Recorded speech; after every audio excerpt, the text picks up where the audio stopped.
डी.एड. B Ed. राज्य शिक्षक पात्रता परीक्षा, राज्य केंद्रीय शिक्षक पात्रता परीक्षा आणि शिक्षक अभियोग्यता तसंच बुद्धिमापन चाचणी अशा सर्व परीक्षा उत्तीर्ण होऊन स्वतःची गुणवत्ता सिद्ध केल्यानंतर शिक्षण सेवक पदासाठी नियुक्ती होते. त्यानंतर पुन्हा त्यांना 3 वर्ष प्रशिक्षणार्थी कालावधीवर काम करावं लागतं.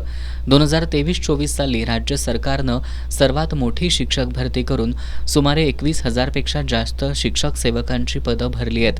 मात्र शिक्षण सेवकांना मिळणाऱ्या तुटपुंजा मानधनासह त्यांच्या अन्य समस्या सरकारपर्यंत पोहोचाव्यात यासाठी शिक्षण सेवक पद रद्द करावं अशी मागणी करण्यासाठी शिक्षण सेवकांची राज्यस्तरीय शिक्षण परिषद आयोजित करण्यात येणार आहे.